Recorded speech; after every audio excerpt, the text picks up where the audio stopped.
On fait un beau tour, on a un dernier sujet Un dernier débat. avec vous. Cette fois-ci, on part en débat, là. Ouais, c'est le... Let's go. C'est le débat de l'épisode. C'est un message que j'ai reçu il y a pas longtemps, parce que souvent, je relance, tu vois, bon, en tant que bon vidéopreneur, je relance les vidéastes. Et là, il y en a un qui m'a envoyé un message pour m'expliquer un petit peu pourquoi il voulait pas rejoindre et pourquoi d'ailleurs il a arrêté carrément d'être vidéaste. Et je voulais vous le lire, à vous trois. Ça va être intéressant. C'est vrai. C'est un vrai mec. Ok. Je vais pas le citer, je vais pas dire, j'anonymise le truc, tu vois, parce que. Alors Voilà. attends, qu'il est rentré dans le... Non, il est pas rentré. Non, d'accord. Justement. Ok.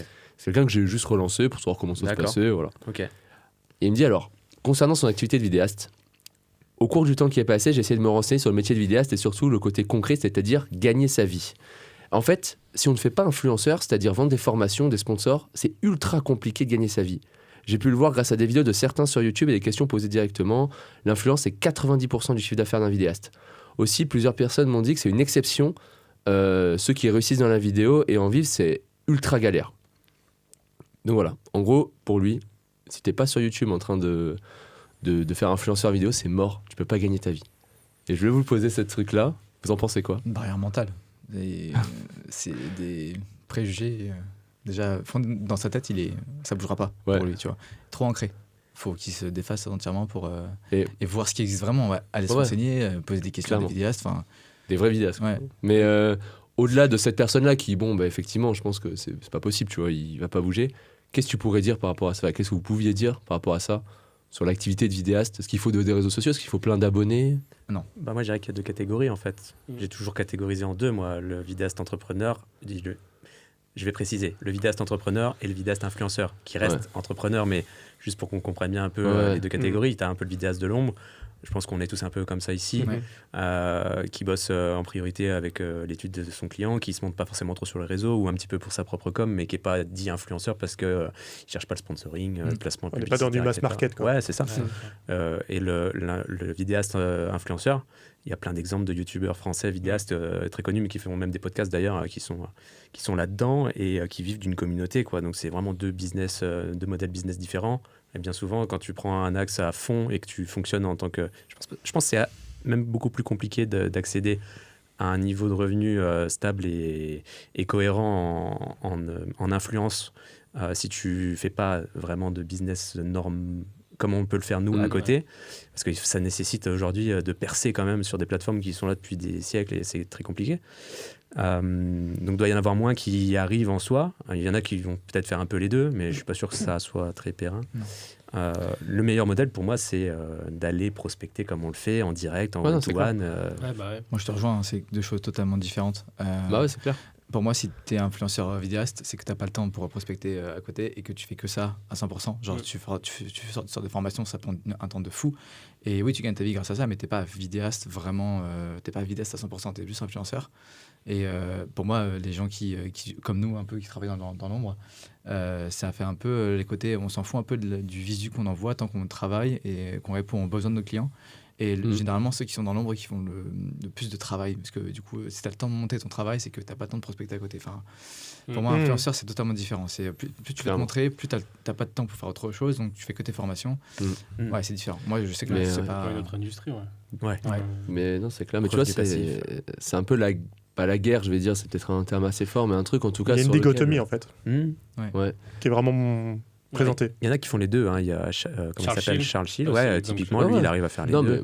Mais le truc, c'est que ce gars-là, je pense qu'il il doit certainement être frustré de ne pas être arrivé ou de sentir le truc trop huge pour lui en termes d'influence, à mon avis. Et du coup, il voit que par ça.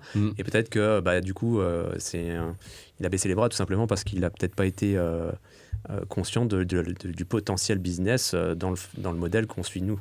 Mais c'est clair. Mais c'est dommage, mais je pense qu'il a été surtout frustré en fait. Mais tu vois, mais pour lui dire et pour répondre, en fait, je peux pas trop lui en vouloir parce que ça, vous vous rendez pas compte, vous trouvez, c'est le cas de plein de gens. Ouais. De penser ça. Parce qu'en fait, il y a un énorme biais. Ceux qui sont que sur YouTube suivent des créateurs de contenu, et ils se rendent pas compte que tous ces créateurs de contenu, effectivement, sont exactement ce que vous dites, pas des vidéastes entrepreneurs, on va dire. Ils sont vidéastes influenceurs. Bon, ils sont quand même, voilà. Oui, Leur but et ce qu'ils vendent en réalité, c'est la qualification client entre guillemets pour des marques Donc ils font du contenu sur la vidéo, machin, et après ils vont voir DJI, ils disent ah ben voilà DJI, moi j'ai une communauté de vidéastes ultra qualifiée. Venez, je vous vends ça, vous me donnez le drone et je sais pas, il y a un système d'affiliation où on paye directement. C'est un autre business. C'est un autre business, tu vois. Et en fait, le problème, c'est qu'il y a beaucoup de ces gens qui donnent cet exemple-là, et ces gens-là qui ne suivent que ces gens-là ont un énorme biais, parce que comme ils suivent pas les autres vidéastes comme vous, qui ne sont pas sur les réseaux sociaux spécialement, ou juste un petit peu comme ça pour votre propre vous ne ciblez communication. pas d'autres vidéastes, en fait. C'est ça, exactement. Ouais, c'est ça. Ils vous suivent pas, et du coup, ces gens-là, ils ont l'impression que pour réussir, faut être ces influenceurs-là, quoi.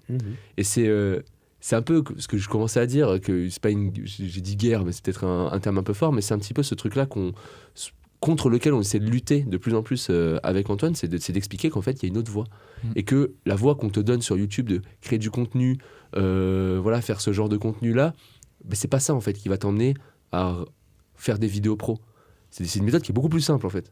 Qui est exactement tout ce que vous dites, prospection, toutes ces choses-là, quoi. Il faut arrêter de penser que l'image, ça fait tout, quoi. C'est pas parce que tu te montres énormément que derrière, tu cartonnes. Ça peut... Il y a tellement d'influenceurs, même LinkedIn et compagnie, qui ont des milliers d'abonnés, mais qui ne vendent pas, qui ont zéro de CA ou quoi. Et... Bah ouais, mais en fait, ils te vendent à toi pour que tu fasses pour faire du LinkedIn, quoi. Ouais. T'achètes ta formation. Mais c'est pas mauvais, tu vois. Je suis pas en train de critiquer leur business model. Ouais, c'est un autre business model. Mais ça peut être intéressant de vous savoir comment vous fonctionnez, par exemple, avec les vidéopreneurs au final. C'est exactement ça. Parce que vous cherchez un peu d'influence pour rayonner auprès des vidéastes et qui vous connaissent. Ouais, et, pour vous, c'est important. Eux aussi, ils font bien souvent de la formation en ligne, in fine, pour générer du revenu passif et tout. Vous voyez ça comment, par exemple? Nous, Parce que finalement, vous vous adressez à fond aux vidéastes entrepreneurs en faisant de l'influence. Nous, on a exactement ce business model. C'est-à-dire que nous, on fait du contenu pour cibler des vidéastes et pour leur expliquer que voilà comment tu penses ton problème, voilà ton vrai problème, et voilà la solution qu'on propose. En gros, tout notre contenu, il est axé là-dessus. Alors, on prend un angle différent sur toutes les plateformes, mais en gros, nous, on a le même business model, quoi. Leur business, c'est nous, quoi. Ouais. Clairement, c'est vrai. Bien sûr, on crée du contenu. C'est notre stratégie aujourd'hui commerciale. En revanche, on cible des vidéastes qui souhaitent avoir un marché B2B ou B2C, mariage, famille, pas d'influence. Et nous, on est très à l'aise. D'ailleurs, dans notre podcast, on a plein de youtubeurs, d'entrepreneurs influenceurs qui sont venus, avec qui on a discuté. J'en ai pas mal qui sont des amis. Très à l'aise de discuter avec eux. Il y a vraiment deux marchés, il n'y a pas une voie qui est meilleure que l'autre. En revanche, tu vois, nous, on n'influence aucun produit, aucun service non plus, excepté les vidéopreneurs. Tu sais, on pourrait très bien avoir des opportunités avec des assurances, des banques, des experts comptables, des avocats, tout ce qui est en lien avec une activité commerciale finalement. On ne le fait pas, parce qu'on veut vraiment rester focus aussi sur la partie vidéaste B2B. Mais pour revenir du coup à cet exemple-là, si en fait ce vidéaste il nous avait dit bon, j'ai réfléchi, le B2B c'est pas pour moi, je vais me mettre à fond sur YouTube ou sur l'influence, pas de problème, trop cool, tu vois. Si en fait ça t'a permis de prendre cette décision et d'oser quelque chose, go. Mais en fait, moi ce qui me fait de la peine, c'est qu'il fait rien. Il n'y est pas allé. Il a abandonné complet tout. Et encore une fois, il n'y a pas une mauvaise voie, et c'est juste vas-y quoi. Tu vois, essaye quelque chose. Et nous, évidemment, on accompagne, et j'ai trouvé ça très intéressant quand tu parles de vidéastes de l'ombre, on essaye de mettre en lumière les vidéastes de l'ombre. C'est pour ça que nous, quand on parle de marché qui n'est pas encore mature, qui a un talent extraordinaire, techniquement parlant, c'est une réalité, et qu'on a juste besoin d'accompagner les vidéastes d'un point de vue plus professionnel. C'est notre mission, c'est de professionnaliser les vidéastes. Mais on ne fait pas du tout la guerre aux influenceurs, au contraire. Et en fait, quelque part, tu prends l'exemple de Charles Chillet, il a des formations en ligne, il aide des gens à se former dans la vidéo. C'est génial. Nous, on en a plein aujourd'hui qui sont en reconversion, qui ont une carrière qui n'a rien à voir avec la vidéo, qui ont appris la vidéo dans un premier temps sur YouTube, puis ensuite dans des formations comme celle de Charles. Et puis en fait, il y a un moment, il se dit, ok, je suis prêt, l'influence, c'est pas pour moi. Mais il faut trouver des clients, etc. On connaît la musique, on connaît la chansonnette, et c'est à ce moment-là où on intervient pour pouvoir les aider. Donc en fait, on est ravis qu'il y ait. En plus, je trouve qu'on a des excellents youtubeurs vidéo, spécialisés dans la vidéo. En France, on a vraiment des gens trop cool, tu vois. Clairement, il y a vraiment des belles personnes, ils sont bons, tu vois, vraiment. C'est l'inspiration. C'est inspirant de ouf parce qu'en plus, c'est bien souvent des passionnés à la base, quoi. Ouais, Les mecs, en fait, ils sont venus à l'influence parce qu'ils ont fait du contenu pour eux à la base. Mais malgré eux, en fait. Ouais, c'est ça. Ils ont grandi, ça a plu parce qu'ils ont mis de la passion, du storytelling et tout, ça a grandi leur communauté, ils en vivent, donc c'est trop bien.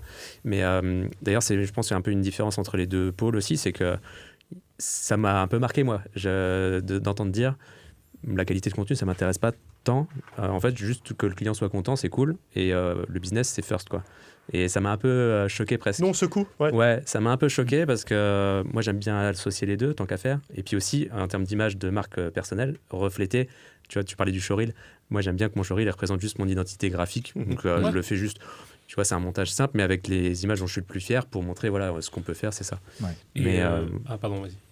Non, c'est tout. Juste, voilà, je pense qu'il y a aussi le côté passion qui est primordial pour se lancer dans l'influence parce que sinon, tu baisses les bras tout de suite. En fait, le gars, ce qui lui manque, c'est la passion de faire du contenu, quoi. Parce que tu vas pas avoir tout de suite le nombre d'abonnés suffisant pour grandir et en vivre. C'est dommage que tu envoies ce message. Mais tu sais, en fait, le truc, moi, qui me blesse le plus dans ce message, mais qui est assez représentatif de pas mal de gens, c'est que c'est le côté de pas s'accorder une vraie chance, tu vois. Je sais qu'en fait, après, que ce soit créateur de contenu ou dans le côté un peu plus vidéaste normal, je dis normal, mais voilà, il n'y a pas de distinction, tu vois. C'est le côté d'abandonner, de prendre un truc par défaut en se disant ouais tout ça c'est pas possible de toute façon, voilà, là il faut faire de l'influence, moi je suis pas fait pour l'influence, vidéaste ça gagne pas, et je trouve ça ultra triste de pas s'accorder une vraie chance. Et tu vois, dans les gens qui nous rejoignent pas ou qui abandonnent, ce qui est quand même beaucoup de gens en fait, quand je les relance, c'est toujours ce regret là qui dit en fait à l'époque j'aurais dû vous rejoindre. C'est ce truc-là, et ce truc-là vraiment de pas s'accorder une vraie chance, tu vois. Mais c'est hyper triste comme c'est trop triste. Comme message. C'est un mindset. Et c'est aussi, moi je pense que c'est aussi en vrai en partie la faute à ce terme vidéaste qui.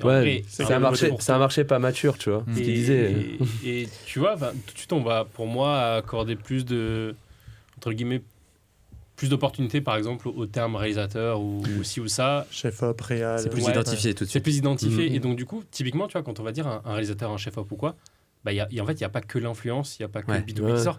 Tu peux te dire, en fait, je peux aller bosser en boîte de prod, je peux aller bosser en télé, je peux aller bosser partout. Et c'est ça aussi qu'il faut que les gens comprennent, c'est qu'il n'y a pas, il y a pas de voie royale. Et même en dehors de ça, en fait, oui, bien sûr, on parle de business, on parle d'argent, on parle d'envie financièrement. Mais en fait, être vidéaste, c'est quoi à la base ? Et pour moi, tu peux être vidéaste sans forcément en vivre. Typiquement, rien que faire tes projets, toi, qui te font kiffer, etc. Un youtubeur qui fait ses vidéos. Pour moi, ça vaut le coup, en fait, de tester. Et oui, comme dit Guillaume, faut s'accorder la chance.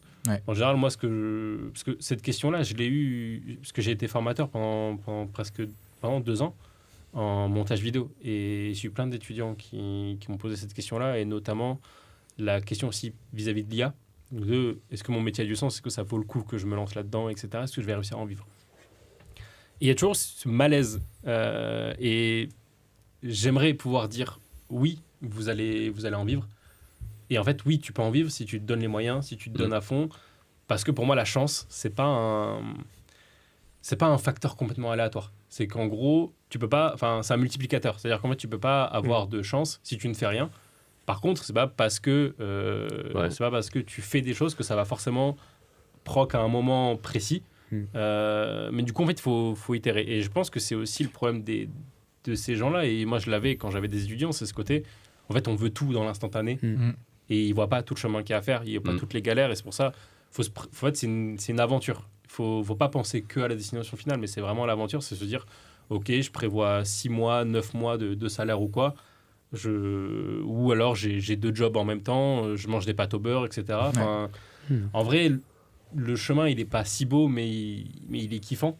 Et il est surtout différent pour tout le monde. Et tu peux pas te projeter, tu peux pas partir sur des limitations comme ça. Et moi, je pense qu'il faut y aller, mais il faut en fait réussir aussi à déconstruire ce truc-là je suis vidéaste, donc je fais forcément du B2B. Non, tu peux faire tout ce que tu veux. C'est clair. J'espère qu'il nous rejoindra après avoir écouté ça. Il va se dire. Je sais pas s'il va écouter, mais effectivement, je voulais envoyer ce message-là un peu pour tout le monde qui se pose ça. Et en plus, les vidéastes influenceurs, pour les prendre comme ça, et les vidéastes entrepreneurs, voilà, ils partagent le fait d'être entrepreneur. En fait, un vidéaste influenceur, entre guillemets, dans sa réflexion business, il est loin d'être bête. Il fait pas des trucs au pif, en mode passion, machin. C'est la gestion d'un vrai business. C'est ça. Et je voulais rebondir à ce que tu as dit, il y a 2 choses. Déjà, les gens confondent chance et faveur très régulièrement. C'est-à-dire que de dire, genre, c'est sûr que tu rentres dans un parc, il y a marqué. Là aussi, ça va. Ouais, c'est pas une vraie citation, mais en fait, tu rentres dans un parc, il y a une valette avec, tiens Thomas, 1 million d'euros pour toi, Bill Gates. Ouais, là, c'est de la chance pure. Genre, tu pouvais pas prévoir ça. Par contre, maintenant, effectivement, dans le business, tu vois, je sais pas, tu parles à tout le monde de ton activité, tu prospectes tous les jours et tout, bah oui, en fait, que la personne en face accepte, c'est considéré comme de la chance. Tu peux pas savoir qu'elle allait accepter. Par contre, tous les jours, tu as mis des actions en place Tu l'as provoqué. pour réussir, effectivement. Ouais. C'est la faveur. C'est-à-dire que tu fais en sorte de provoquer ta chance, entre guillemets. Ça, c'est le premier point. Et le deuxième point, sur la destination, je sais pas qui fait du sport ici, mais genre, tu vois, genre, je trouve que le côté marathon, course, ça t'apprend ça grave. Parce que, en fait, quand tu passes ta ligne d'arrivée, que tu as fait ton temps et tout, tu as un grand vide. Ouais. T'es là, tu kiffes 20 minutes. En fait, tu dis, bah ouais, c'est bon, je pense au prochain. Ouais. Et tu te rends compte qu'en fait, l'aventure du marathon, c'est que toutes les fois où tu t'es entraîné pour faire ce temps, tu vois. Et tu vois, je trouve que l'entrepreneuriat, c'est la même chose. Aujourd'hui, ceux qui nous écoutent, ils ont des paliers. Je sais pas, ils veulent leur premier client, ils veulent stabiliser leur revenu à 50K, 100K, 200K, 1 million peut-être, je sais pas. Quand tu passes ton palier, en fait, tu ressens un grand vide. En fait, c'est incroyable sur le moment.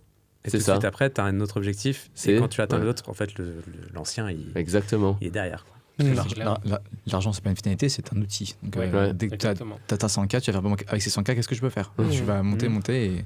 Exactement. Ouais, et puis t'es même pas obligé d'atteindre 100K. Enfin, tu peux très bien te dire, je fais 60, je fais. Oui, en fait, n'importe. t'as envie n'importe. ou quoi, tu vois. Enfin, Ce que je veux dire, c'est que quel que soit l'objectif que tu poursuis, une fois atteint, tu te rends compte que ce qui a vraiment de la valeur dans ton objectif, c'est tout ce que tu as fait pour l'atteindre. C'est toute cette évolution que tu as eue.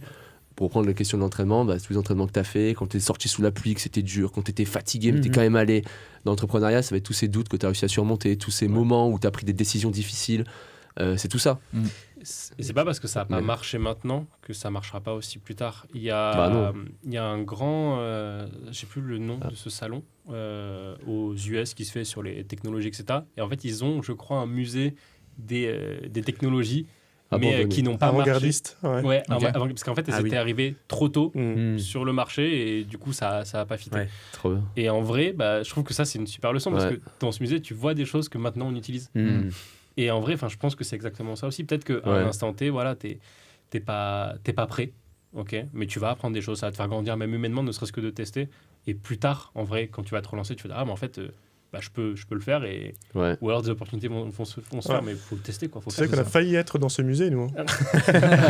Non, mais c'est vrai, les vidéopreneurs. C'est vrai. Mais nous, on est arrivés, on commence à penser, faut prospecter et tout. On s'est fait. On est arrivé. Au début, on s'est fait défoncer. Hein. Non, mais clairement. Le truc de business, on s'est associé. C'est quoi ça? On s'est associé début 2021, mais on avait commencé chacun de son côté avant ça, en 2020. Et la vidéo, le message, c'était principalement à travers des influenceurs pour parler technique vidéo ou pour parler, pourquoi pas, d'influence vidéo. Et en fait, quand moi j'ai rencontré des vidéastes qui étaient bien meilleurs que moi, qui galéraient à vivre de la vidéo, qui me parlaient tous de faut que je crée ma chaîne YouTube pour trouver des clients, moi ça m'a mindfucké. Je me dis, mais c'est quoi ce truc quoi C'est pas comme ça que ça fonctionne. À travers mon expérience à moi du business. Et en s'associant avec Guillaume, je pense qu'en francophonie, on a été les pionniers à tenir ce discours-là en disant, vous pouvez être autre chose qu'un influenceur vidéo. Vous pouvez être dans le B2B, B2C, à travers en fait une stratégie commerciale, une structure commerciale qui est autre que d'être un influenceur. Et pourquoi on a failli être dans ce musée? Parce qu'on est arrivé un peu tôt, par rapport à la maturité du marché du vidéaste cette fois-ci. Ouais. On est arrivé avec un message, prospection, vendre, c'est des mots péjoratifs, quoi, tu vois. Moi, je me souviens, au début, j'ai essayé de trouver des synonymes à prospection pour me dire, putain, il faut pas que les gens ils arrêtent de nous écouter, tu vois. Marchand de tapis. Disant, signaler sa présence, tu vois. Michael Leclerc, qui a rejoint le Mastermind, la première fois qu'il a découvert, je pense que c'était toi, Guillaume, à travers YouTube, et puis ensuite qu'il nous a écoutés dans le podcast, il nous disait, mais qui sont ces fous? C'est pas du tout comme ça que j'imaginais le business d'une vidéo, enfin le business d'un vidéaste, pardon. Et donc on a failli être dans ce musée, Yanis. Tu vois. Mais on n'a pas lâché. Et en fait, on se rend compte que c'est cool parce qu'il y a plein de gens de l'ombre, comme tu disais Thomas, qui ont vraiment cette envie de vivre de la vidéo et qui n'ont pas encore la bonne stratégie.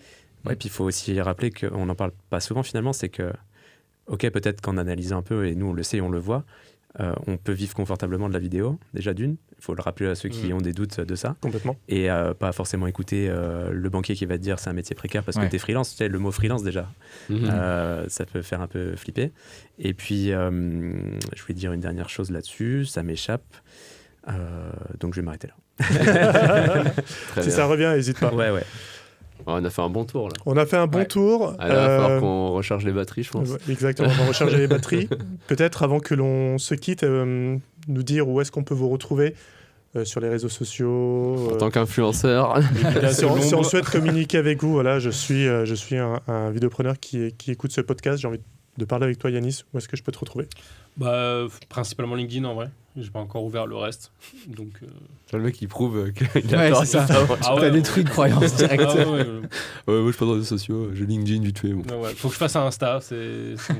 Non mais en fait, j'ai lâché à partir du moment où je me suis pété le crâne à passer 2 semaines à faire un site à la main en me disant je kiffe, c'est trop beau et tout. Et en fait, je m'en sers vite fait un rendez-vous. Le site, c'est terrible. Alors, à partir du moment où j'ai découvert qu'il y a des gens qui arrivent à vendre des services, des produits, etc. sans portfolio ou quoi, je me suis dit que en vrai, let's go. Donc LinkedIn Et c'est quoi ton LinkedIn ? Yanissini, du coup. Okay. On le mettra en description. On mettra tout en description. Parce que mon prénom, ça va être compliqué aussi. Mon nom, il va être compliqué. Ouais, laisse tomber. Thomas 1, Thomas 2. Allez, écoutez, moi c'est Noudiprod partout. En fait, c'est mon nom d'agence, donc pareil en description. Et en gros, si on tape Noudiprod, vous retombez pareil sur mon LinkedIn, mon Insta. J'ai un site vitrine. Voilà. Parfait. Et toi, Thomas ? Et moi, c'est Eclipse Films. Donc pareil sur LinkedIn dans Thomas Cadikian. On mettra le lien. Et sinon, c'est sur Insta Eclipse Films. Voilà. Parfait. Top. Merci. Et nous, c'est les vidéopreneurs. Merci les gars, c'était beaucoup trop cool. C'était trop bien. Le temps est passé vite, on s'est régalé. Merci pour votre participation, merci pour toute cette belle valeur que vous apportez à cette communauté de vidéopreneurs de l'ombre.